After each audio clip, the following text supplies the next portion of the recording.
una tremenda tunda a Vargas Llosa, a don Vargas, como le llama el querido Toño.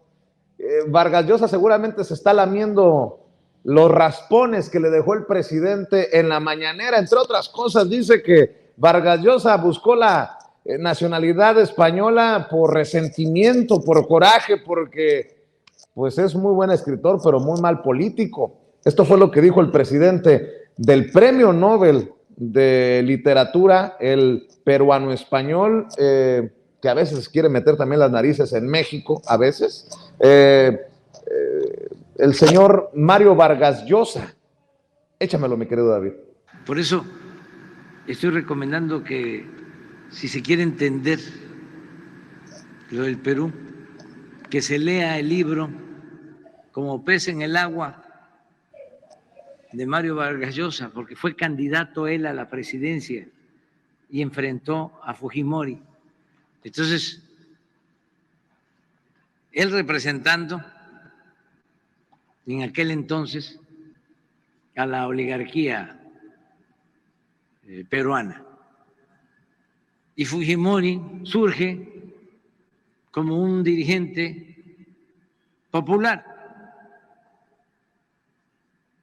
Y el pueblo de Perú apoya a Fujimori. Y él casi se trauma, porque como un hombre de letras, un intelectual, pierde ante una gente considerada de menos vuelos. Bueno, fue tan fuerte para él y para su ego que se fue a nacionalizar español. Pero antes ¡bolas! de ¡Qué irse, fuerte! ¡Qué fuerte estando lo que dijo el presidente Andrés Manuel López Obrador en la mañanera! Egocentrista, traumado. No, hombre, qué cosas. Y me imagino que ha de haber estado muy atento y hasta frotándose las manos mientras veía la mañanera el maestro Ricardo Sevilla, periodista independiente, galardonado con el premio de locución 2022, columnista del diario Basta y orgullosamente miembro de esta familia sin censura. Mi querido Ricardo, yo creo que Enrique Krause, Héctor Aguilar Camín, los amigos de Vargas Llosa, ya también están preparando su desplegado con abajofirmantes para quejarse del presidente que los maltrata en las mañaneras. ¿Cómo estás, Ricardo?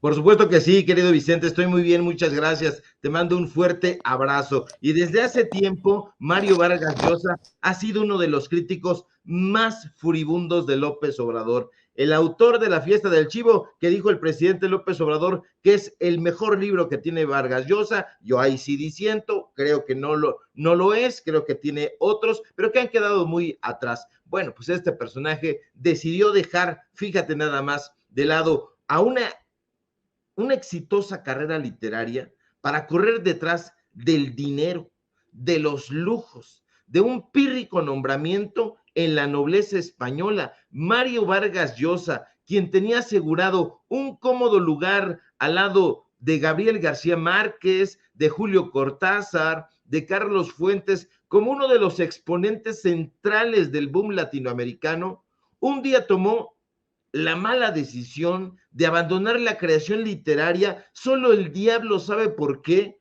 para opinar sobre política latinoamericana. Pero Vargas Llosa no solo no tiene formación de politólogo ni de internacionalista, sino que no entiende exactamente qué es la política. Lo hemos visto desatinar una y otra vez en el diario El País, donde escribe habitualmente. Eso, sin embargo, no le impidió opinar sobre este tema y sobre aquel, hablando de las dictaduras latinoamericanas, pero sobre todo de Fujimori, su némesis. Pero sus opiniones eran justo eso, opiniones, pareceres, puntos de vista, inferencias, ocurrencias. Vargas Llosa fue autor de una frase ocurrente y puntillosa por la cual se le recuerda: la dictadura perfecta. Vargas Llosa en ese momento estaba metido a político y vino a México y le tomó la palabra a su amigo Octavio Paz y al resto de los organizadores de un encuentro entre intelectuales europeos y americanos. Y habló esgrimiendo, como hace Vargas Llosa, frases abracadabrantes sobre el PRI y su permanencia en el poder. Vargas Llosa, que en ese momento simpatizaba todavía con la izquierda, puso al PRI como un ejemplo más de las dictaduras latinoamericanas. Y fue ahí cuando Vargas Llosa dijo que el sistema del PRI era poco menos que una dictadura perfecta, con lo cual hizo respirar a Octavio Paz, el intelectual orgánico del PRI. Paradójicamente, y luego de simpatizar con el comunismo, porque simpatizó Vargas Llosa con el comunismo en su juventud, a partir de la década de 1980, este escritor se adscribió a lo que él llamó liberalismo, y así, disfrazado de liberal, cuando realmente no era otra cosa que un conservador que se proponía privilegiar a la élite de Perú, Vargas Llosa fue candidato a la presidencia de ese país en las elecciones de 1990 por la coalición política, fíjese usted bien, nada que ver con la izquierda, de centro derecha, Frente Democrático. Octavio Paz, que en ese momento ya había perdonado su crítica al PRI, su desliz, lo apoyó en la revista Vuelta con artículos. Incluso la escritora Fabienne Bradou, y eso me consta, hizo una crítica a Vargas Llosa, a un libro de Vargas Llosa, y Octavio Paz, que dicen ellos que no era ningún aspirante a dictador, prohibió que se publicara en su revista. Finalmente, Vargas Llosa perdió la elección en la segunda vuelta frente a Alberto Fujimori. Entonces se volvió loco, empezó a acusar una serie de maquinaciones en la izquierda para que él no llegara, se fue a refugiar a España, y en los años 90, porque eran los años 90, Vargas Llosa, que tenía muchísima influencia en diversos ámbitos políticos y económicos, utilizó su amistad con Felipe González, entonces presidente del gobierno español, para que abogara ante el rey Juan Carlos, quien el 2 de julio de 1993 concedió la nacionalidad española por carta de naturaleza, como lo está usted viendo en su pantalla, porque nos gustan los datos duros, al escritor que hoy ya ni siquiera se toma la molestia de visitar Perú, pero que se dice muy indignado ante la situación que ocurre en el país. Ahora, tras la muerte de Octavio Paz, Enrique Krause, usted lo sabe muy bien porque lo hemos exhibido, se apropió del negocio y se apropió del mandarinato intelectual que ejercía el autor del Laberinto de la Soledad, y como usted sabe, en 1999 fundó una revista, ¿qué digo una revista? Un pasquín político beligerante con la izquierda llamado Letras Libres. Él fue su fundador, es su director y es su dueño desde 1999. Enseñémosle aritmética elemental a la derecha. Enrique Krause lleva 23 años como director de esa revista, es decir, casi 4 sexenios como director, y él es el que habla de los aspirantes a dictadores. No, si nosotros revisamos las portadas de Letras Libres, nos vamos a dar cuenta de que hay muchas dedicadas plenamente a Vargas Llosa. Entonces sí, querido Vicente, como lo está usted viendo en su pantalla, tenemos una y otra vez el tema que francamente no le importa, ya no digamos al establishment cultural de México, sino a la gente de a pie, no le interesa el tema Vargas Llosa, pero Letras Libres lo coloca en su portada, ya sentadito sobre un sillón, ya en su estudio, ya el rostro del liberalismo, y aquí nosotros le decimos a Enrique Krause, pues que lea este libro que le voy a enseñar aquí en pantalla, porque el presidente López Obrador está recomendando que se lea las memorias de Vargas Llosa, que son como pez en el agua, pero esta es parte de esa memoria de Vargas Llosa, que es Contra viento y marea, y aquí usted se va a enterar de todos los enjuagues que este personaje llevó a cabo en una suerte de mea culpa. Entonces sí, están muy enojados, muy tristes, Enrique Krause, Héctor Aguilar Camín, querido Vicente, en menor medida, porque hay que recordar que él no es amigo de Mario Vargas Llosa, lo conoce porque su nuevo mejor amigo es Enrique Krause, no lo eran, se odiaban mutuamente porque peleaban en la época del PRI, en la época del PAN, para ver quién se llevaba más chayote. No eran amigos, llevaron a cabo ahí una sociedad para luchar ahora contra la Cuarta Transformación, y entonces uno es el intelectual del PRI, otro es el intelectual del PAN, y específicamente Krause es el panista, Aguilar Camín es el priista, y ahora van juntos de la mano en contra de la Cuarta Transformación, y por eso vemos en la revista Letras Libres que una y otra vez Mario Vargas Llosa se permite opinar sobre la situación en México y ha llamado sin eufemismos que se trata de una suerte de dictadura, un sistema retrógrada, la Cuarta Transformación. Yo no le voy a pedir a usted, público memorioso, que pierda el tiempo leyendo Letras Libres, porque ya no sirve ni para envolver papayas inmaduras, ni plátanos inmaduros. Yo sé que suena albur, se le antojará a varios como Marco Levario, como Pedro Ferriz y otros tantos engendros, pero no tiene nada que ver. Así es el lenguaje, a veces nos juega trastadas, pero lea usted, no se deje sorprender.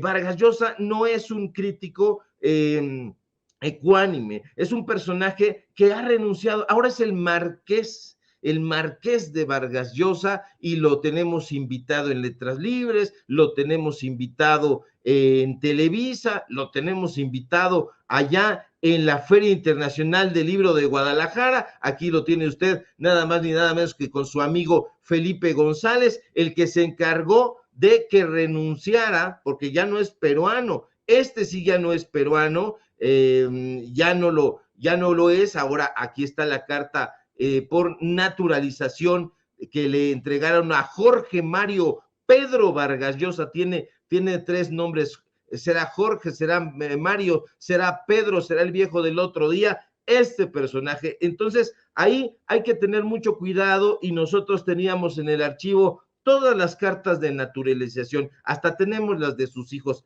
del idiota perfecto. No es lo que yo digo, así se firma él. Álvaro Vargas Llosa tiene su manual del perfecto idiota y él lo firmó, así que no es algo que yo esté diciendo, él se presenta de esa manera, así que mucho ojo. Hace muy bien el presidente López Obrador, desde mi punto de vista, Vicente, en exhibir a esta clase de lacras de la cultura, de lacras de la literatura, ahora metidos a opinadores políticos que no entienden la O por lo redondo.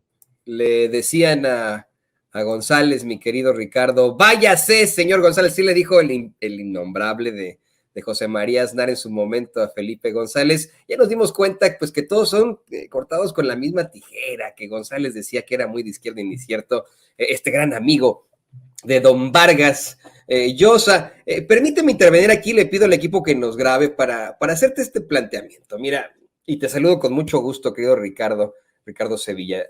Muchos de nosotros no hemos tenido la valentía de leer lo último que ha sacado don Vargas Llosa, preocupados de algo que planteó hoy el presidente López Obrador, que cuando uno lee las novelas recientes del vato, no aguanta el sueño, que es mejor que un somnífero, que es mejor que tomar Tafil, pero sé que tú lo has analizado a fondo. Creo que vale la pena hablar de la calidad literaria que tendría en estos momentos precisamente alguien como don Vargas, alguien que, vamos, simple y sencillamente por lo que representa para muchos sería algo difícil de tragar. Es algo así como tener que ver Monsters Inc.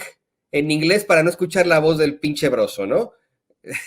El misógino de Víctor Trujillo. Bueno, pues lo mismo al leer a Vargas Llosa, ¿no? Creo que a muchos, híjole, muchos no querrían leerlo, pero los que se atreven, ¿qué tal?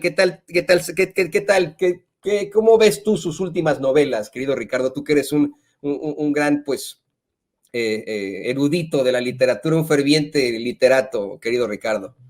Pues yo, de hecho, sí creo que habría que recuperar algunos de los libros de Vargas Llosa. Yo entiendo perfectamente que el repudio generalizado esté ahora cirniéndose sobre este escritor que ya no quiso ser peruano, que ya es español, pero fíjate nada más. Ahí el presidente López Obrador dice que la fiesta del chivo es importante. A mí me parece todo lo contrario, que a partir de la fiesta del chivo viene el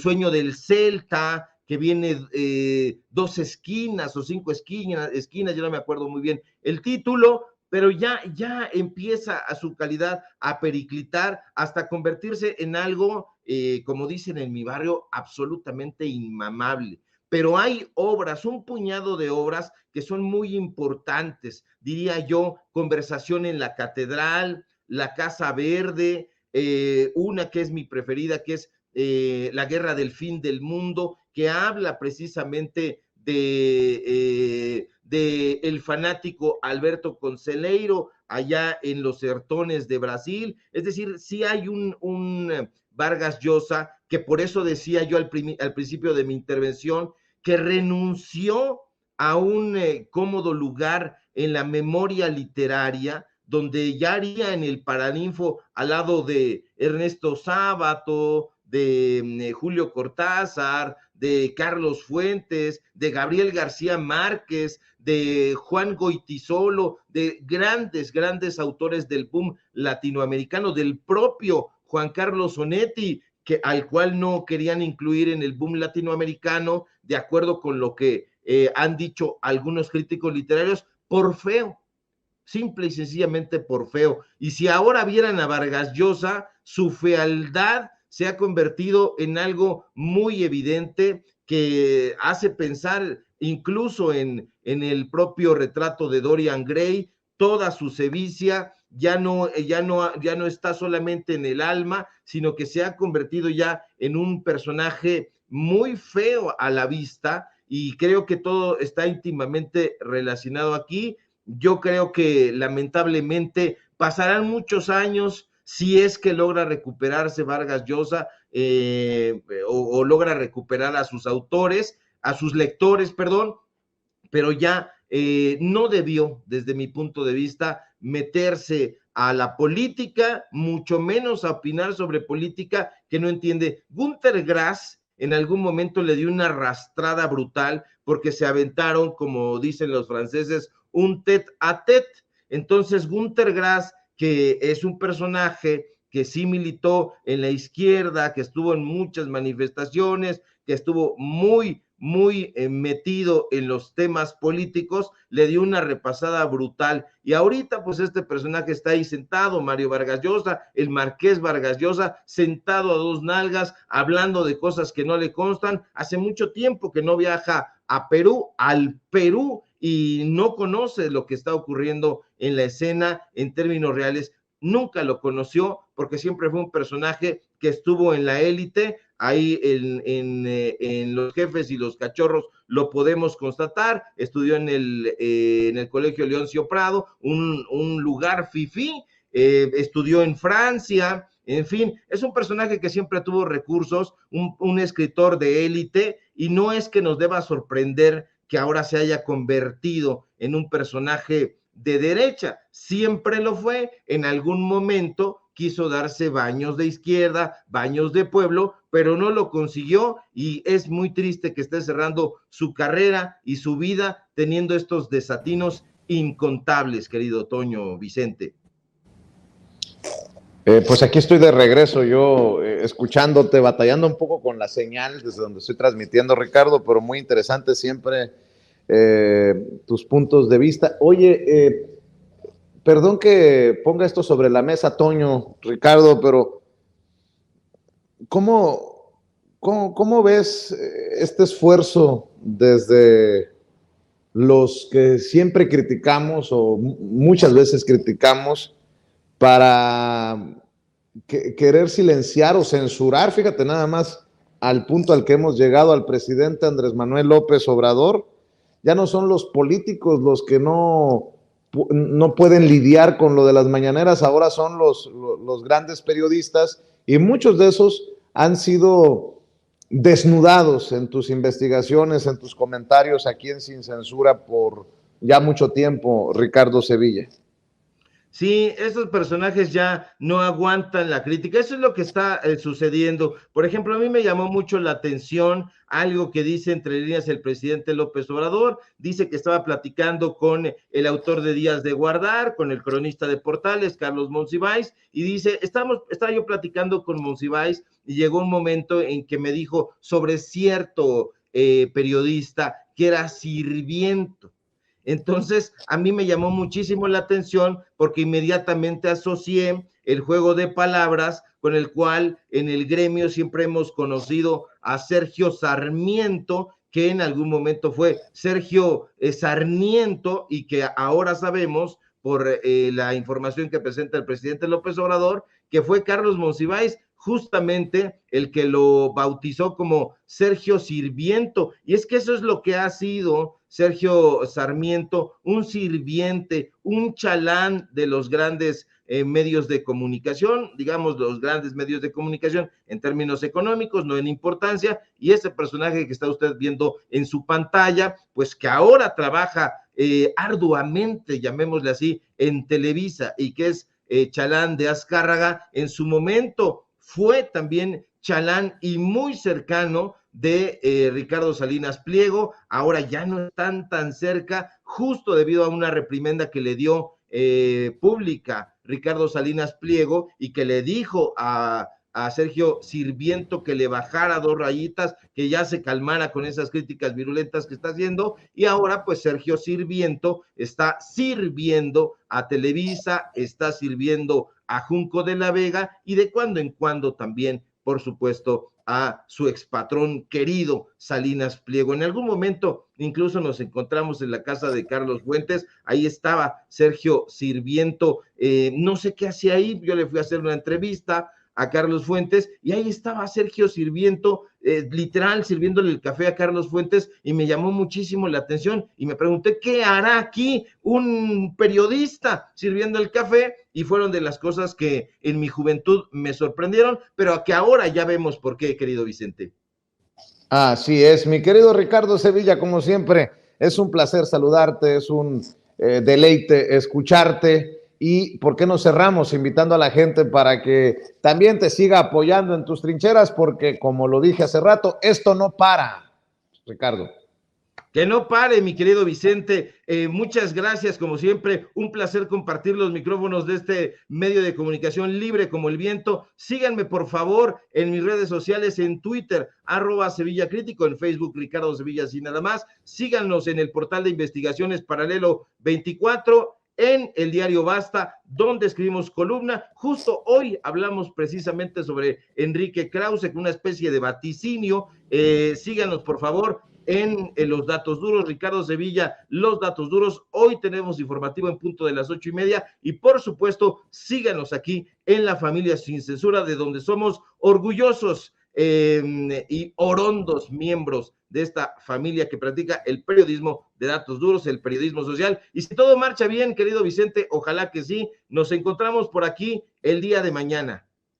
Claro que sí, te mando un abrazo, Ricardo, quedamos al pendiente, el maestro Ricardo Sevilla hablando con nosotros sin censura, y se viene una mesa de diálogo de mujeres.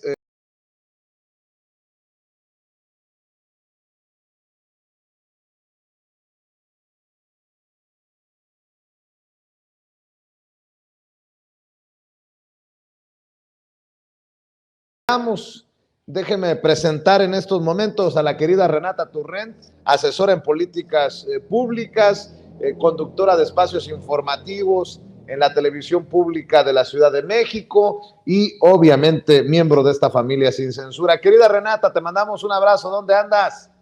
Hola, mi querido Vicente, qué gusto estar con ustedes. Ando acá en Tijuana, me vine a visitar a mi hermano que vive por acá, entonces me agarré en el coche, pero estoy muy feliz de estar contigo y con toda tu audiencia queridísima y con nuestra invitada de honor también. Claro que sí, te mando un abrazo y saludos a la familia Renata Turren. Sofía Lameiro, ya también llegó la activista, analista y miembro de estas mesas de diálogo de Sin Censura. ¿Cómo te va, Sofía? Hola Vicente, muy bien, muy contenta de estar aquí con ustedes, con toda la audiencia de Sin Censura.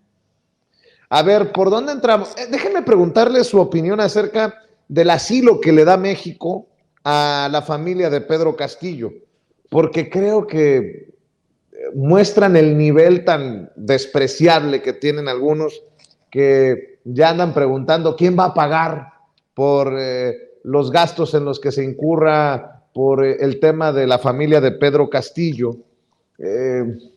A mí me duele porque seguramente muchos de estos son descendientes de asilados políticos que llegaron de España o de donde hayan llegado. México firme con su papel siempre de la mano amiga a nivel internacional con los refugiados y asilados, y en este sentido pues veo mucho rencor, hasta discriminación en el caso de la familia del presidente de Perú hoy tras las rejas. ¿Cómo ves este caso, Renata Turren? Creo que es parte de ese mismo clasismo, discriminación, por quienes son, por cómo lucen y de dónde vienen. Bueno, así lo veo yo. ¿Cómo ves? Sí, totalmente. Además, yo creo que esta parte con la que inicias es muy importante. México tiene una tradición diplomática de otorgar asilo a personas de todo el mundo, ¿no? México dio asilo a españoles durante la Guerra Civil, ha dado asilo a muchísimas nacionalidades a lo largo de su historia. Es algo de lo que creo yo, o creería yo, que todos tendríamos que sentirnos orgullosos, sobre todo siendo también un país un país migrante, ¿no? Mucha de nuestra gente se va a vivir a Estados Unidos, a trabajar a Estados Unidos en otras circunstancias distintas, pero sabemos lo que es tener parte de nuestra población fuera y que querríamos, esperaríamos que en esas naciones a las que ellos y ellas llegan, pues fueran tratadas con respeto, con dignidad. Yo no entiendo porque, digo, sí entiendo de dónde viene esta oposición a que la familia de Pedro Castillo esté de asilada en México, pues es claramente una cuestión política contra López Obrador, contra la izquierda latinoamericana, porque incluso los presidentes más impresentables que hemos tenido han dado asilo y nadie se enteraba o nadie decía absolutamente nada. No era un problema el tema de quién va a pagar por el asilo, ni mucho menos. Jamás la gente que hoy se está quejando, jamás se había quejado. Y eso creo yo que es positivo, ¿no? Darle asilo político a alguien que está siendo perseguido en su país tendría, repito, que ser algo que cualquier persona, cualquier mexicano tendríamos que sentirnos orgullosos. Creo que en este caso en específico hay una intersección de varias cosas. Una, que cualquier cosa que haga López Obrador será usado para el golpeteo político de lo que haga. Entonces no importa si lo trae a él, no importa si trae a quien traiga, vaya, podría traer a resucitar a muertos y traerlos y no importa, ¿no? De igual forma dirían que eso es, que López Obrador está atentando en contra de algo. La segunda que creo que se intersecta es una cuestión, como tú ya bien mencionas, de clasismo, de racismo en contra de la familia de Pedro Castillo y de él, por supuesto. Y una tercera que sí, que me parece también importante en el análisis, que es un posicionamiento político en contra de esta unión latinoamericana que propone Andrés Manuel López Obrador y que claramente no nada más se queda en ese gran discurso que da en la CELAC hace ya un par de años o un poco más de 2 años, donde propone esta unión de toda América como un continente y que reitera en sus posicionamientos políticos internacionales todo el tiempo. Hoy incluso la mañana lo vuelve a decir.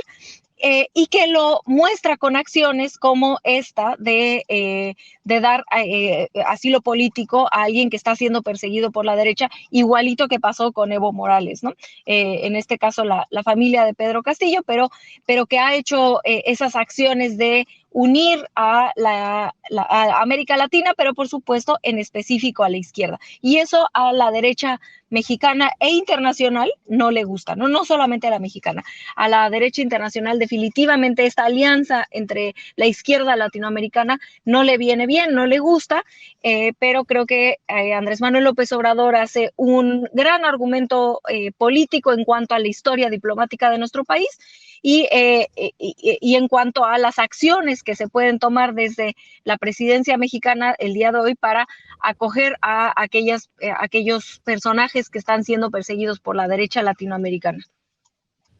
Mi querida Sofía, ¿cómo ves esta campañita de los conservadores contra esta decisión que se toma de asilar a la familia de Pedro Castillo? En su momento también hicieron en este mismo modus operandi la campaña contra Evo Morales y así sucesivamente. ¿Cómo ves, Sofía Lameiro? Sí, creo que tiene un alto contenido clasista al respecto, pero sobre todo creo que hay un papel fundamental de los medios de comunicación que están controlados por la derecha, ¿no? Y que sabemos que tienen relación no solamente en México, sino también con muchísimos países en Latinoamérica que funcionan de la misma manera. Y como decían, lo vimos en el caso de Bolivia con este despliegue racista en contra de que se pudiera dar asilo político al presidente Evo Morales, pues ahora pasa lo mismo cuando estamos viendo este caso en Perú, ¿no? Especialmente cuando es preocupante ver este tipo de desplantes de rechazo por parte de los medios y por parte de la oligarquía mexicana y sobre todo la oligarquía peruana, porque sabemos que están en peligro las vidas de los familiares del expresidente peruano, pero sobre todo del propio Pedro Castillo, ¿no? Y que se ha pedido que pues, se le respeten sus derechos humanos, incluso el propio presidente pidió pues, que lo fueran a ver si estaba en buenas condiciones en la prisión, todo esto, porque hay una preocupación legítima por su bienestar y sobre todo porque pues no ha habido nunca en la historia de Latinoamérica se ha visto que la derecha respete los derechos humanos de quienes persigue políticamente o de quienes disienten políticamente de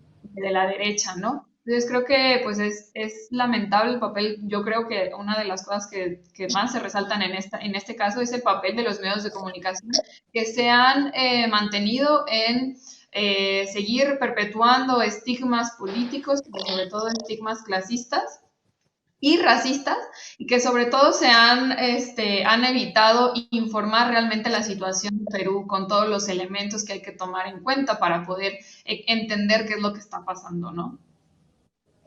Fíjense, Sofía, Renata, ¿por qué no hablamos precisamente de los medios de comunicación en torno al caso de Ciro Gómez Leiva? Porque tal vez sería, no sé, creo yo, el punto más álgido de esta relación Andrés Manuel López Obrador, presidente de México, con los medios de comunicación, luego del atentado de Ciro Gómez Leiva, porque se están colgando muy groseramente comunicadores políticos contra López Obrador.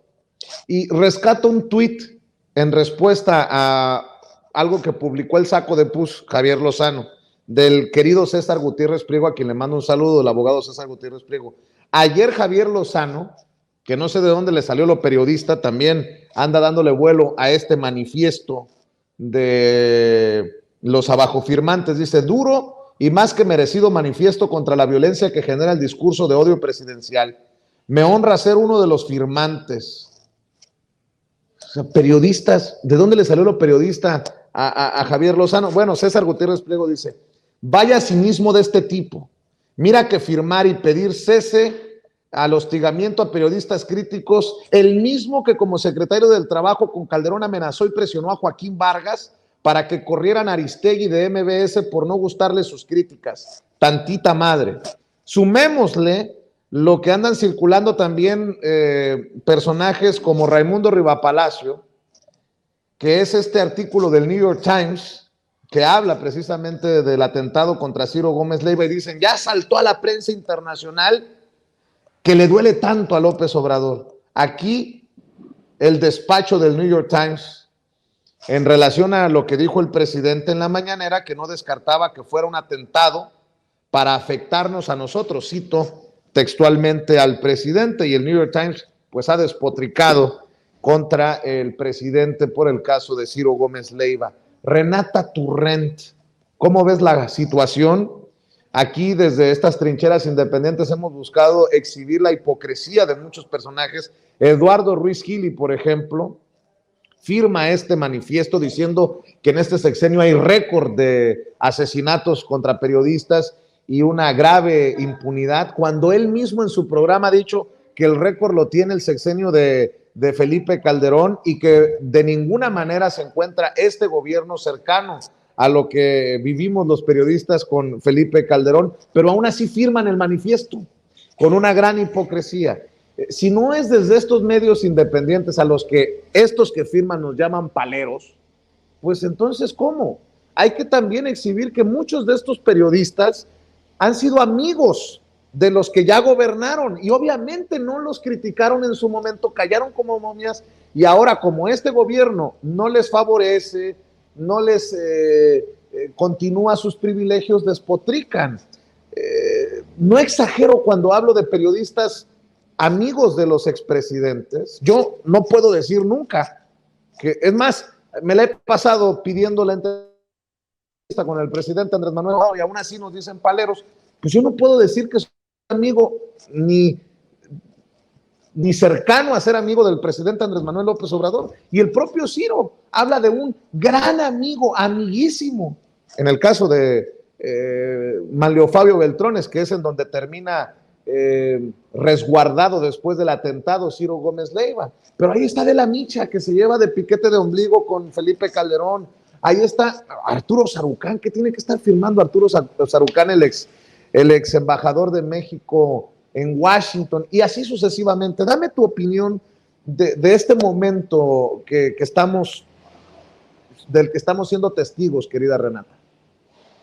Sí, yo creo que hay varias cosas en este análisis importantes que mencionar. La primera es que se puede reprochar o se puede exigir y se debe, y creo que es válido, tú lo has hecho en este espacio y muchos periodistas independientes lo han hecho, exigirle al gobierno mexicano que se necesita tener planes de seguridad o estrategias de seguridad para proteger a los periodistas de a pie, muchísimo más robustos, mucho más estratégicos, más robustos, ¿no? Eso creo que todos y todas estamos de acuerdo en que el gobierno siempre va, hasta que no se pare esta ola de violencia, no va a ser suficiente las acciones que se hacen. También es cierto, y cualquier persona seria lo puede reconocer, que este problema de violencia generalizada, pero en específico en contra de los periodistas, no empezó ni ayer ni en el 2018, ¿no? Empezó desde hace muchísimo más tiempo, y que una ola de violencia en cualquier país no se puede detener de la noche a la mañana. Entonces, que lo mejor que puedes esperar de un gobierno que se enfrenta a una situación de violencia tan fuerte como la de México es que se frene por lo menos esa tendencia de violencia y poco a poco se empiece a bajar, ¿no? Desgraciadamente, no hay recetas mágicas para detener una situación tan grave como la que vivimos. Ahora, eso no significa, por supuesto que no significa, que los periodistas, los periodistas que están en los grandes medios hegemónicos sufran la misma violencia que sufren los periodistas de a pie. Eso es obvio, ¿no? Ahí están los datos, ¿no? Quien sufre la mayor violencia son los periodistas de a pie, los periodistas de los estados. Ellos sí viven mucho más violencia. Tú mismo has denunciado terribles amenazas por hacer tu trabajo, ¿no? Y eso es algo inaceptable. Los grandes medios de comunicación generalmente, este caso es separado, el de Ciro Gómez Leiva, por supuesto, generalmente no están sujetos o no son sujetos de esta ola de violencia tan fuerte o tan generalizada como los periodistas de a pie, ¿no? Ahora, sucede lo de Ciro Gómez Leiva y se usa como si la violencia generalizada de los periodistas de a pie fuera igual o sea, como si esto que le pasó a Ciro Gómez Leiva fuera la realidad de todos los periodistas de los grandes medios de comunicación, y esto afortunadamente no es cierto. Esto no significa que esté bien, por supuesto, es una desgracia lo que le pasó. Nadie merece, yo estoy ahí en desacuerdo con algunos compañeros que he visto que dicen, bueno, pues es que también que espera o contra... yo creo que siempre se tiene que condenar cualquier acto de violencia, ¿no? Cualquier acto de violencia a cualquier persona, independientemente de dónde estemos parados. Pero lo que está pasando, y creo que aquí yo recomiendo dos compañeros que creo que han hecho análisis muy puntuales al respecto, es que se está usando este atentado en contra de Ciro Gómez Leiva para hacer un argumento que no se sostiene sobre por qué este atentado en contra de Ciro Gómez Leiva es igual a los atentados en contra de los compañeros periodistas de a pie y por qué todas estas violencias son resultado de las mañaneras. Y eso no es un argumento que no se sostiene. Violeta Vázquez Rojas, y aquí hago mi recomendación, Violeta Vázquez Rojas hace una gran columna esta semana donde justamente argumenta que este pseudoargumento de los conservadores de decir que es gracias a la mañanera que la violencia de los periodistas sucede, no se sostiene porque si eso fuera cierto, pues entonces no habría habido violencia ni con Felipe Calderón ni con Peña Nieto contra los periodistas, porque no había mañaneras, no se informaba nada.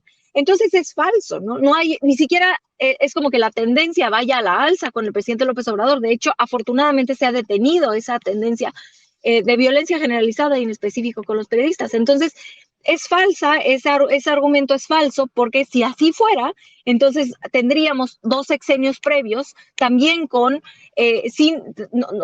no habría violencia en contra de los periodistas, porque no había ninguna información. Entonces se cae el argumento desde la premisa, y yo les recomiendo mucho esa columna que hace Violeta Vázquez Rojas. Y hay otro hilo que hace Héctor Alejandro Quintanar hoy en Twitter, ahí lo pueden encontrar, yo lo acabo de retuitar hace un ratito, lo pueden encontrar en mi perfil o en el de Héctor Alejandro Quintanar, que escribe en La Jornada.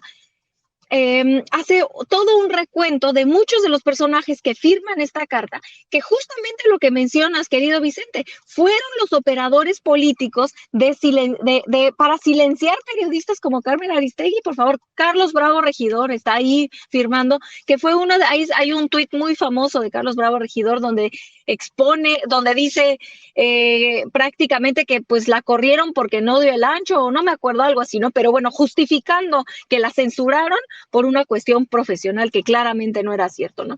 Entonces, y ahora resulta que son los primeros en firmar. Entonces, es un hilo Héctor Alejandro tiene una memoria privilegiada, y entonces hace un hilo de muchos de estos personajes y sus incongruencias, su hipocresía, como por supuesto bien mencionas, el exsecretario del Trabajo Lozano, que fue el operador político para silenciar periodistas, por Dios, y que se atrevan a ir a firmar eso. Yo pensaría, si yo fuera quien está juntando esta carta de abajo firmantes, yo diría, bueno, por no ensuciar la carta, no tengo que tener a personajes tan cínicos como Lozano, por favor, pero ni eso, o sea, eso es la parte como que yo no me queda muy clara si no les importa o si es como, bueno, quien sea que firme, pero si yo fuera la que está tratando de juntar esas firmas, diría, bueno, no voy a poner a personajes que literal fueron los operadores de actos de censura a periodistas, pero parece que no les importa porque controlan los medios de comunicación y lo que les interesa es hacer esta narrativa, crear esta falsa narrativa de que son las mañaneras las que difunden discurso de odio, que además, dicho sea de paso, es peligroso estar diciendo que todo es discurso de odio porque se vacía de contenido cuando verdaderamente hay discurso de odio. Y que además de todo generalmente viene de la derecha, mi querido Vicente, mi querida Sofía. Fíjate, mi querida Renata, qué importante que hablemos de estas cosas a detalle, porque hay cosas que podrían pasar desapercibidas para la gente que nos ve y que nos escucha. Por ejemplo, el artículo del New York Times del que habla Raimundo Rivapalacio, que ya cruzó a la prensa internacional el escándalo. A ver, lo firma Natalie Kittroff, o no sé cómo se pronuncia su nombre, Natalie Kitroev. Y yo pregunto, ¿es un artículo de opinión o es una noticia? Es un reporte, porque hay una gran diferencia entre un artículo de opinión y algo que se nos comparte como noticia. Esto no tiene nada de artículo de opinión, o bueno, si lo lee uno se da cuenta que algo extraño existe. Este artículo de Natalie Kitroev, que nos venden como noticia, es en realidad una serie de opiniones, incluso de quien lo firma. Fíjese nada más lo que escribe.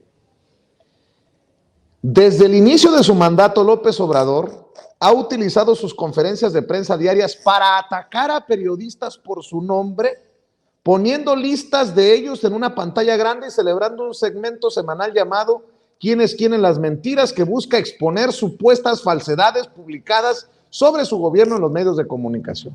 Ah, cabrón.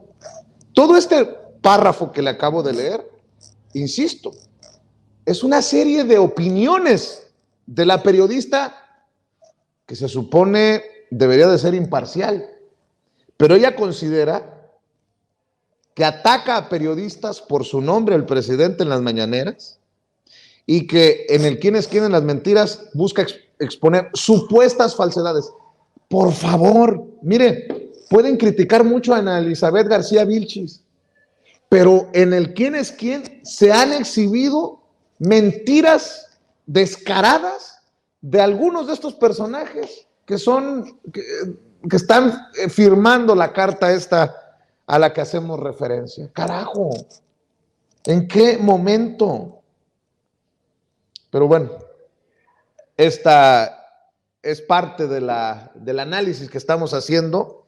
Me llama mucho la atención, pero mi querida Sofía Lameiro, también escucho tus comentarios, tus opiniones.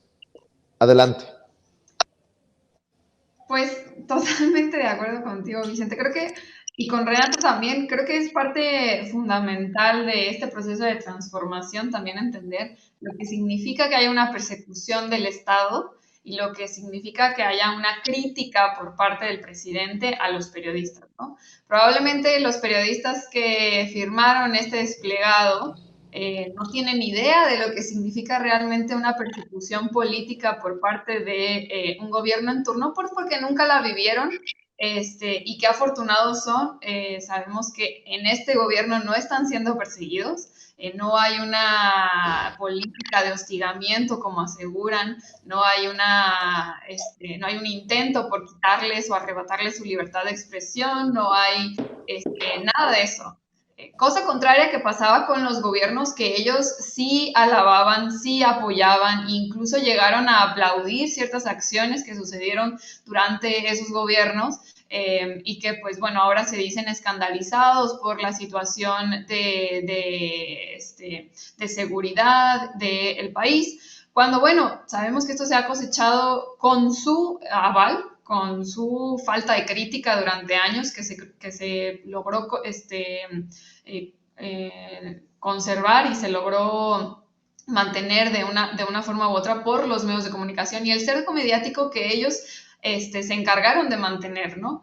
Ahora, pues bueno, se dicen, bueno, llama mucho la atención las palabras y la forma en cómo estructuran el desplegado, como ya más o menos decía, bueno, nos explicaba Renata el tema de que ese argumento de decir que el presidente y lo que dice el presidente en las mañaneras genera el odio contra los periodistas, cosa que no se puede sostener, como lo decían y como citaban a Violeta, pues es totalmente cierto, ¿no? Como una crítica a la fuerza política que representan, a las tendencias políticas que tienen y sobre todo al corte editorial que manejan en sus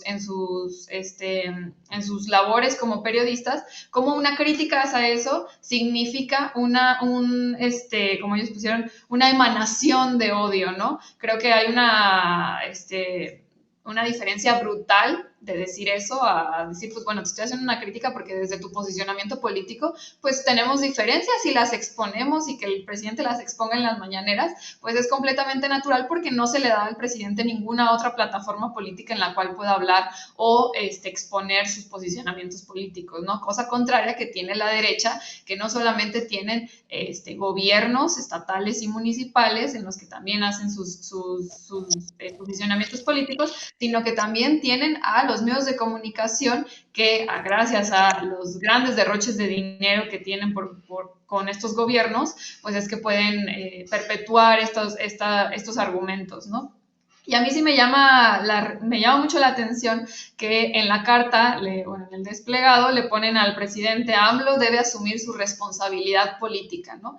Y creo que pues Andrés Manuel nunca ha tenido miedo de asumir su responsabilidad política cuando hay una situación así. Lo ha hecho en el caso de Ciro y con el caso de muchos otros periodistas que han sido atacados por gobiernos locales, que han sido atacados por diferentes situaciones, activando el mecanismo de protección a periodistas, y sobre todo, pues que se les ha dado la atención necesaria, ¿no? Y esto ha sido el mismo caso con Ciro Gómez Leiva, que el presidente ha puesto todos los elementos que sean necesarios para esclarecer el hecho, el atentado, y que obviamente también él es el primero preocupado en que se pueda resolver, ¿no?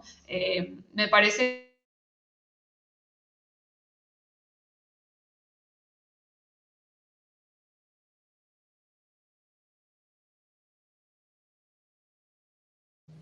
Creo que hemos perdido a Sofía Lameiro momentáneamente. Espero que regrese a esta mesa de diálogo, cuestiones muchas veces de conexión. Y algo que me llama mucho la atención es algo que me alertó Toño, y tiene toda la razón. El encabezado del New York Times en inglés no es el mismo encabezado del New York Times en español. Y resulta más calumnioso incluso el encabezado en inglés que el encabezado en español. Mi querido Toño, mientras regresa Sofía y para seguir dialogando con Renata, a ver, cuéntanos, esto es revelador. Sí, Vicente, que saludo con muchísimo gusto a Renata y a Sofía.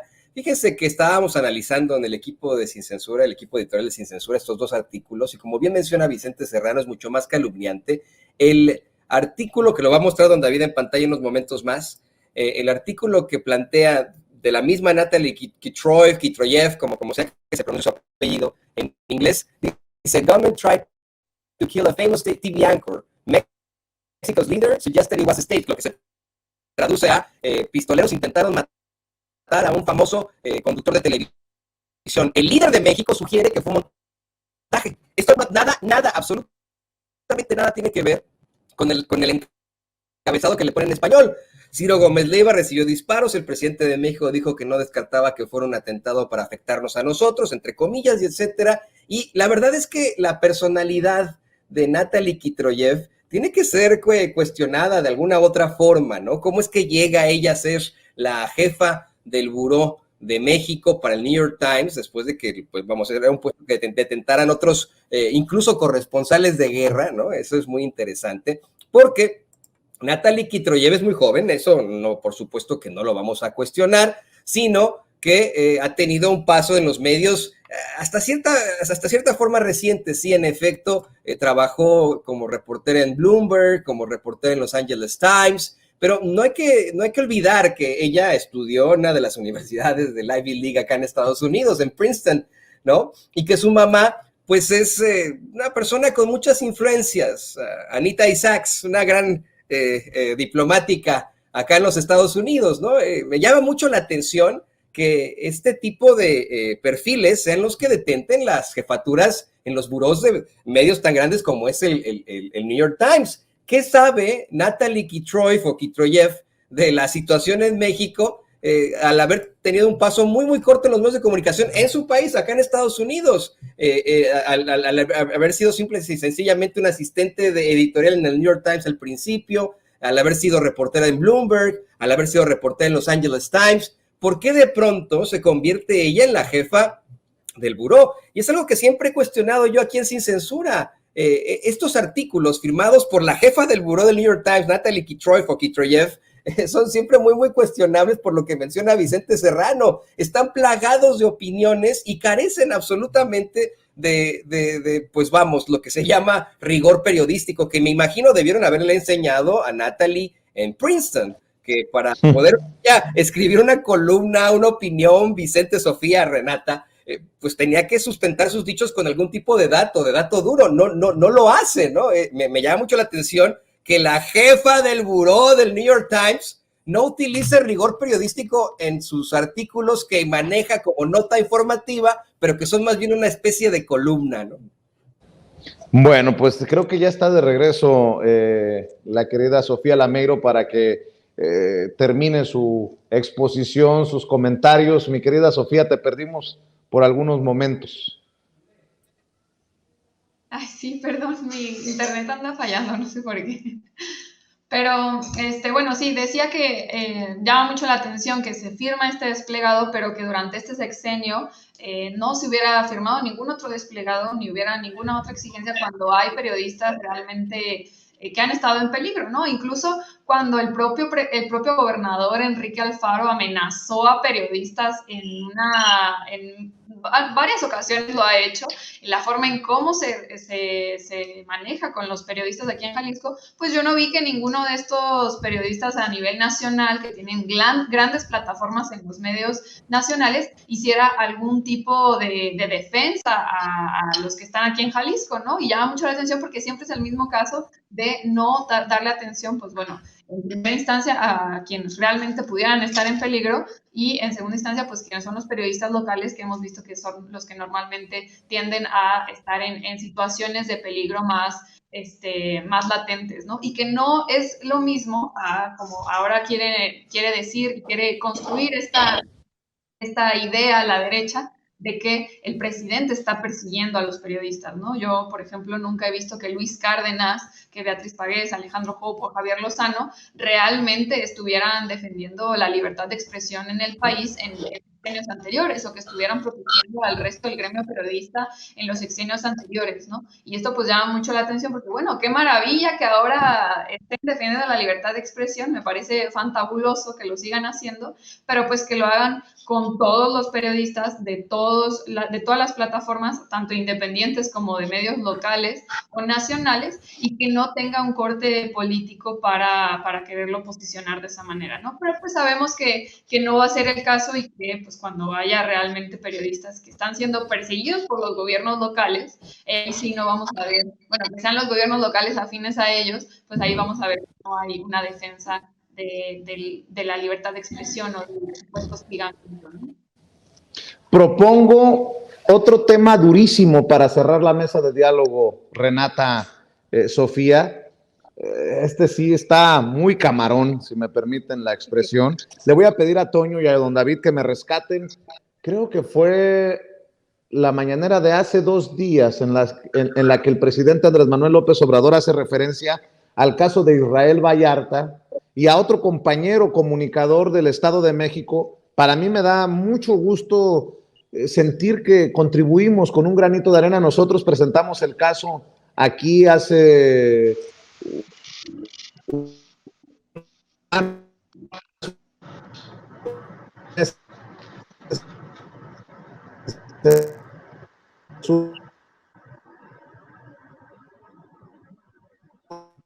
Híjole, estamos perdiendo a Vicente Serrano desafortunadamente. Insisto en mi congratulación y en mi saludo a la queridísima Renata y a la queridísima Sofía. Vamos a ver si se puede reconectar, pero en efecto ya estamos consiguiéndoles este material de archivo para que lo podamos analizar. Precisamente el presidente López Obrador hace un par de días hacía una serie de planteamientos extremadamente fuertes precisamente sobre nuestro compañero youtuber en el Estado de México, y sobre Israel Vallarta. No sé si ya lo tenga por ahí don David, pero esto luego de que hubiera una serie de planteamientos por parte de Pineda. El presidente se refiere al compañero youtuber Irving García, que pues está enfrentando un problema precisamente al haber sido detenido desde situaciones muy cuestionables, y denunció que Israel Vallarta lleva 17 años sin sentencia, asegurando que se trata de pues, un caso con una connotación política. No sé si ya lo tenga por ahí, don David. Lo podemos poner adelante. Bueno, vamos a esperar a que don David lo encuentre, mi querido Toño. Y también les ofrezco una disculpa porque extrañamente empieza a fallar la conexión con Sofía, después conmigo. Pero déjame darle unos minutos a don David para que nos ayude a encontrar este segmento en el que el presidente Andrés Manuel López Obrador hace referencia al caso de Israel Vallarta.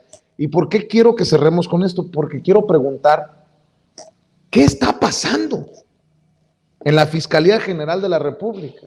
Me van a caer encima nuevamente diciendo que yo quiero que tumbemos a Alejandro Gertz Manero. Es un tema que me ha costado incluso el famoso ahórrate el golpe del propio presidente en la mañanera, pero el presidente fue muy contundente, fue muy claro hace un par de días con este tema de la Fiscalía General de la República, y creo que el tiempo podría estarnos dando la razón a los que hemos criticado a Alejandro Gertz Manero y a la Fiscalía, o a la gente que trabaja en la Fiscalía que podría tener intereses todavía ligados al pasado.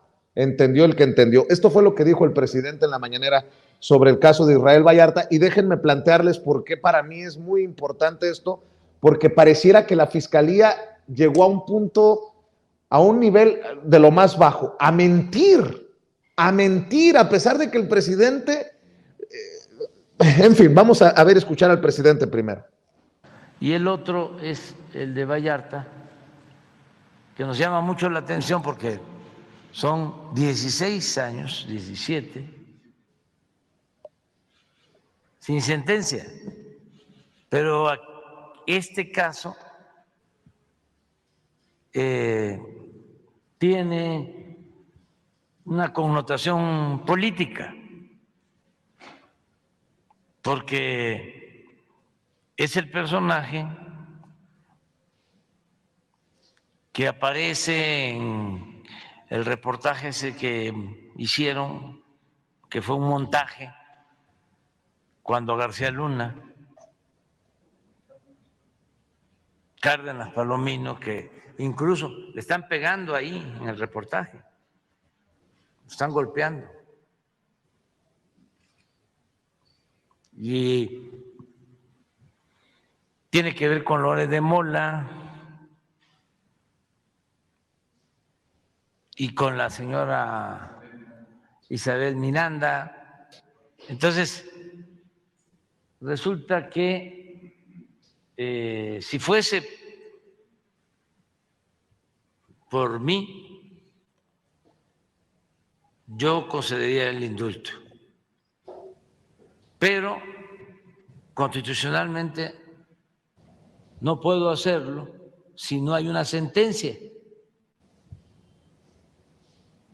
Entonces, parece que se esmeran en que no haya sentencia, y la Fiscalía, seguramente esto no lo sabe el fiscal, ahora sí, se va a enterar, pero presentaron nuevas solicitudes de investigación y pruebas, volver a interrogar a quienes ya fueron pues investigados hace 17 Fíjese, años. A ver, déjenme decirlo de esta manera. Yo creo que el fiscal no estaba enterado, pero ahora ya se enteró. Fue así como un ahórrate el golpe a su servidor. Ojo con esto que dice el presidente. Gente en la fiscalía estaría interesada en que esto no se cierre. Lo está diciendo el presidente Andrés Manuel López Obrador, no lo estoy diciendo yo. Y fíjense lo que dice la Fiscalía General de la República. Por eso quería retomar este tema con ustedes. Dice la Fiscalía, Es fundamental precisar que el juez del caso de Israel V es el rector del procedimiento y la única autoridad responsable en cuanto a los tiempos procesales, las decisiones interlocutores y las sentencias correspondientes. Israel B se encuentra procesado ante la Autoridad Judicial Federal por 6 casos de secuestro independientes. En el 6º de ellos se le encontró en plena flagrancia delictiva. Los 6 casos de referencia ocurrieron en circunstancias diversas. En todos estos casos, la autoridad judicial determinó acumularlos en uno solo, en el cual se han presentado conflictos competenciales de la propia autoridad judicial, así como recursos promovidos por el procesado. El pasado 10 de noviembre, el juez de la causa estableció diversos plazos para ofrecer pruebas y desahogar las diligencias que estuvieran pendientes al respecto. La tramitación del proceso ha sido conducida por las autoridades judiciales y el juez de la causa ha señalado en autos recientes que la duración del proceso se debe a las acciones realizadas por la defensa del procesado. Ahora resulta que el culpable de que no se resuelva esto es el propio Israel Vallarta. Dice la Fiscalía General de la República, esta fiscalía habrá de subir de inmediato a su página de internet la información puntual de todos los procesos de referencia, salvaguardando los derechos de las partes y las obligaciones referentes a las versiones públicas correspondientes. Yo respeto mucho a Netzaí Sandoval, abogado titular del Instituto Federal de Defensoría Pública. Gracias a él, muchos y muchas que han estado en prisión injustamente han salido de la cárcel. Está haciendo un excelente trabajo. Y él le contesta a la Fiscalía General de la República y dice, formularé algunas precisiones técnicas, jurídicas basadas en sentencias firmes. La Fiscalía General de la República habla en su comunicado oficial de que a Israel se le encontró en plena flagrancia delictiva. Esto es totalmente falso, dice. La primera sala de la Suprema Corte de Justicia de la Nación resolvió en el amparo directo en revisión 517/2011 que Israel fue detenido en el kilómetro 28 de la carretera federal México-Cuernavaca a la altura del pueblo Topilejo. No fue detenido en flagrancia, fue trasladado al rancho Las Chinitas horas después. Esto es cosa juzgada y afirmar algo diferente solamente demuestra desconocimiento y falta de respeto a las instituciones de la República. La Suprema Corte de Justicia de la Nación ya estableció que el promover recursos para defender a una persona imputada no es justificación válida para prolongar la prisión preventiva más allá de los 2 años que establece nuestra Constitución. Este fue un precedente muy importante producto del trabajo de nuestra unidad de litigio estratégico en derechos humanos.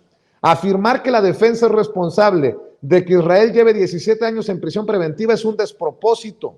Seguimos litigando el cambio de medida cautelar. Las pruebas y el litigio específico sobre el caso lo reservamos para exhibirlo ante la jueza de la causa. Por cierto, el dato correcto es que quien lleva el caso es una jueza de distrito. El presidente ha dicho, si fuera por mí, yo concedería el indulto. La última ocasión que a mí me concedió la palabra el presidente en una mañanera, que ya tiene, no sé, por lo menos 2 meses, me dijo que era cuestión de falta de voluntad, porque si hubiera voluntad, esto se resolvería en 24 horas. Yo le planteaba al presidente en esa ocasión, es momento de solicitarle respetuosamente a la Fiscalía de que se desista de continuar pues con esta maraña legal, y me dijo, sí, que lo revise Rosa Isela Rodríguez, la secretaria de Seguridad Ciudadana. El presidente mismo admite que habría intereses o intenciones o personajes al interior de la Fiscalía General de la República que están moviendo esto en una dirección, en la dirección de la injusticia, no de la justicia. Perdón por todo este contexto, pero mi querida Renata Turrent, mi querida Sofía Lameiro, quiero escuchar sus opiniones. Pareciera que en la Fiscalía están haciendo las cosas contrarias a lo que buscaría justicia en un caso como el de Israel Vallarta. Pareciera que en la Fiscalía General de la República hay personas que no están trabajando por la cuarta transformación. Pareciera que hay personajes en la Fiscalía General de la República que dirige Alejandro Gertz Manero que no quieren escuchar al presidente. O dame tu opinión, mi querida Renata. Sí, yo creo que es bueno, aprovecho a saludar a mi querido Toño, que no lo había podido saludar, le mando un abrazo también. Yo creo que es una gran oportunidad esta que se presenta en este pedacito que ponen en la mañanera, para hablar de lo que significan las fiscalías independientes, en general las fiscalías independientes de los estados, pero, bueno, autónomas, pero también la Fiscalía General de la República. Yo considero que sería un buen momento, además de señalar lo que tú ya bien señalas y documentas, de analizar la eficiencia o la falta de eficiencia de estas fiscalías autónomas que se instauraron en aquella reforma, me parece, de 2014. Hay un artículo buenísimo del abogado Federico Anaya, donde justamente cuestiona si vale, y al ratito se los trato de poner en el chat, si funcionan o no estas fiscalías, y hace un comparativo con otros países de cómo en otros países pues la fiscalía no es autónoma del Poder Ejecutivo porque es su mano para hacer la política criminal, ¿no? Entonces es necesario tenerlo como parte del Ejecutivo para poder hacer una política criminal coordinada, ¿no? Que claramente vemos que no sucede en muchos estados donde hay fiscales que tienen animadversión con el Ejecutivo. Digo, el caso más claro, por ejemplo, es el de Morelos, donde el fiscal y el gobernador pues traen un pique personal ahí, y entonces pareciera ser que los problemas personales entre ellos dos son mucho más importantes que cualquier otra cosa del estado. Pero creo que también, de cierta forma, podemos ver esa ineficiencia en la Fiscalía General de la República, porque parte de la construcción de raíz de esta autonomía queda claro, desde mi humilde opinión, que no funciona, ¿no? Porque el presidente no tiene, o el Ejecutivo no tiene ningún tipo de poder sobre la Fiscalía para que haga el trabajo de política criminal que tendría que estar haciendo como parte de la política pública de seguridad del Ejecutivo. Y entonces, al final de cuentas, yo es lo que digo siempre con los feminicidios, con los homicidios, nadie paga el costo político, ¿no? Porque el fiscal ni siquiera se siente con la necesidad de salir a explicar qué es lo que está pasando, o salen y mienten como aquí documentas, y entonces le echa un poco la bolita al Ejecutivo, pero el Ejecutivo tampoco tiene mucho que hacer, ¿no? Porque es autónoma la Fiscalía.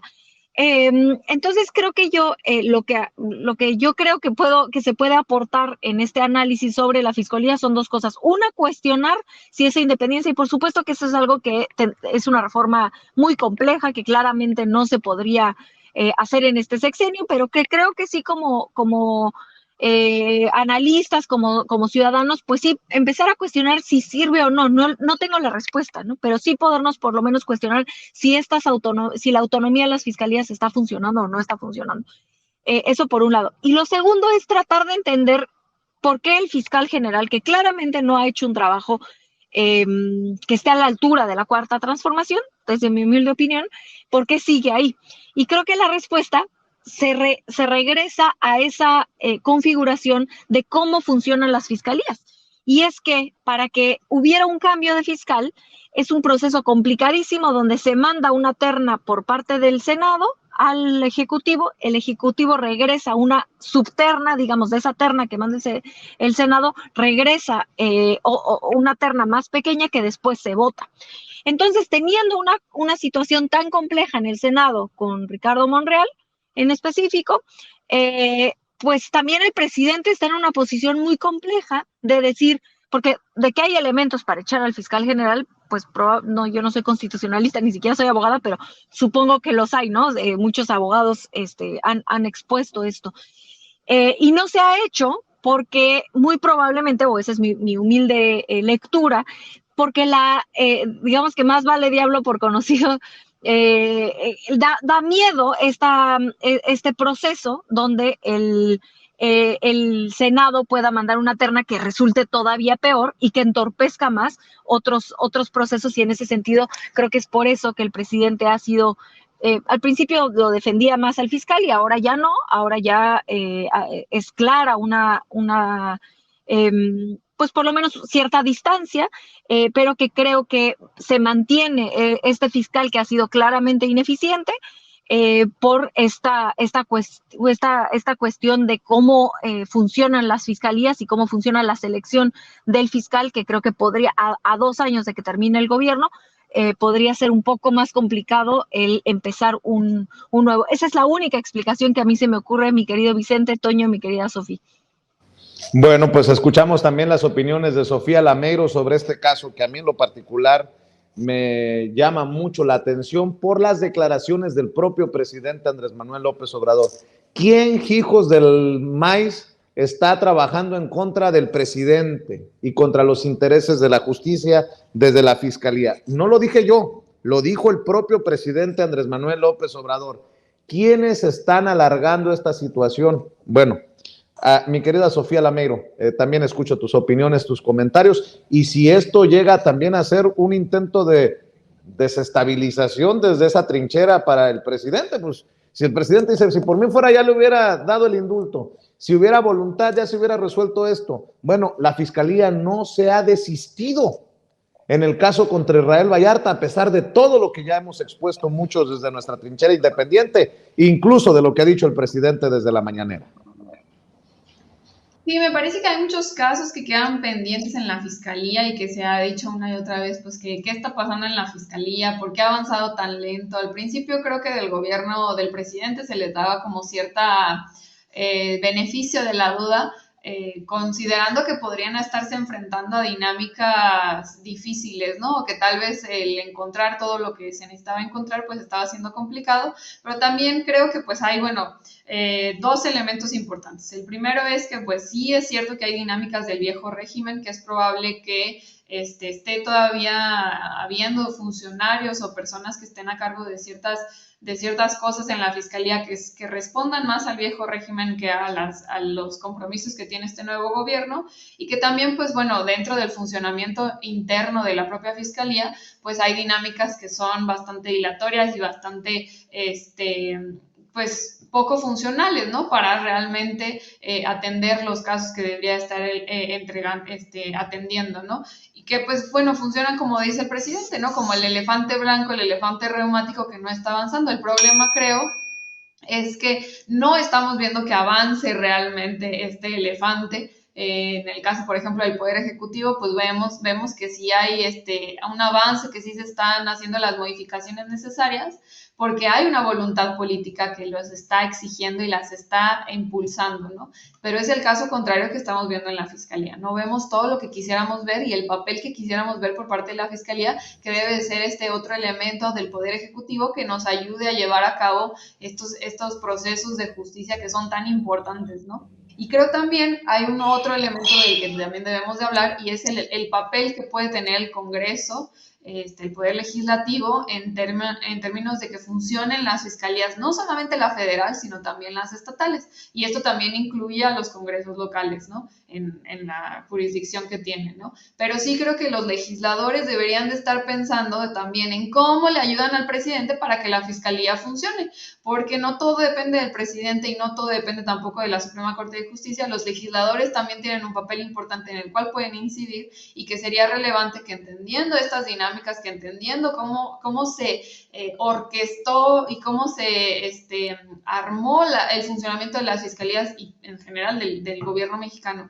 pues los legisladores deberían de estar pensando en cómo mejorar estos procesos, cómo mejorar estas estructuras para hacerlas más funcionales, y que no todo quede como una responsabilidad del propio presidente de la República. Creo que pues ahí hay muchos legisladores que podrían tener elementos para aportar, pero que sería muy importante que pues, le pusieran la atención necesaria, ¿no? Porque ya lo está diciendo el propio presidente, de que hay gente que no está haciendo lo que le corresponde en la fiscalía. Lo ha dicho también del Poder Ejecutivo, pero no tiene tanta incidencia en el Poder Ejecutivo. Pero está el Poder Legislativo, que también puede ayudar. Al final todos los poderes se regulan de una u otra forma, pero especialmente el Poder Legislativo es el que tiene incidencia en este tipo de situaciones, y que puede ayudar a que los procesos sean mejores, porque se cambian del funcionamiento que deberían de tener, ¿no? Entonces creo que sí es importante que pues ahí veamos un mejor papel de los legisladores, obviamente también de la Fiscalía, pues al final es su responsabilidad más directa, pero creo que también, pues si ya el presidente lo está denunciando, pues algo no está funcionando ahí, ¿no? Claro que sí. ¿Por qué no cerramos, Sofía, en esta ocasión invitando a la gente para que te siga, te busque, te apoye en redes sociales? Pues muchas gracias, Vicente, muy contenta de estar de nuevo aquí contigo, con Renata y con Toño también. Les mando un abrazo bien, bien grande. Me pueden seguir en Twitter como Sofía No Sabía, en Facebook, Instagram y YouTube como Sofía Lameiro Díaz. Y un abrazo bien fuerte también a toda la audiencia de Sin Censura. Claro que sí. Mi querida Renata Turrent, también cerramos invitando a la gente a tus trincheras. Sí, muchas gracias, querido Vicente. A mí me encuentran en @rturrent en Instagram y en Twitter. Y los miércoles en el Aquelarre a las 10 de la noche por Capital 21. Y en este espacio todos los jueves o viernes, pero casi siempre los jueves, y ahí anda, perdónenme, saludando también la nena. Aquí me encuentra también todos los jueves o viernes en este espacio. Querido, te mando un abrazo muy fuerte a ti, a toda tu familia, querido Vicente, a Sofi, a Toño también, y por supuesto a todo el auditorio que nos escucha. Que tengan muy bonita Navidad. Que la pasen rico y salúdanos a Renatititititita, por favor, mi querida Renata. Ahí anda gritando, seguro ya la escucharon, pero... Un abrazo, pásenla sabroso en estas fiestas y nos vemos muy pronto, Sofía, Renata, gracias. Igualmente, bueno. Adiós, querido Vicente. Sale, cuídate. Amigos, amigas, regresamos en breve, pero mientras seguimos hablando sin pelos en la lengua, sin censura, usted puede suscribirse a nuestros 3 principales canales en YouTube. Sin Censura Media, en donde tenemos más de 1.600.000 suscriptores. Sin Censura TV, en donde tenemos más de 1 millón de suscriptores. Y en Sin Censura Presenta, en donde queremos llegar muy pronto a los 100,000 suscriptores. Si usted ya está inscrito en Sin Censura Media, suscríbase en Sin Censura TV. Si ya está suscrito en Sin Censura TV y Sin Censura Media, suscríbase a Sin Censura Presenta. Recuerde que es gratis, no tiene que sacar un solo centavo de su bolsillo para apoyarnos. Dele clic en la campanita para que los señores y señoras de YouTube envíen las notificaciones cuando estemos transmitiendo en vivo y en directo o estemos subiendo videos. También nos puede seguir en Twitter en @Vicente Serrano y hasta en Instagram. Ojo, también estamos en Instagram. Son nuestras redes sociales y con el apoyo de ustedes seguimos creciendo, porque con ustedes todo, sin ustedes nada.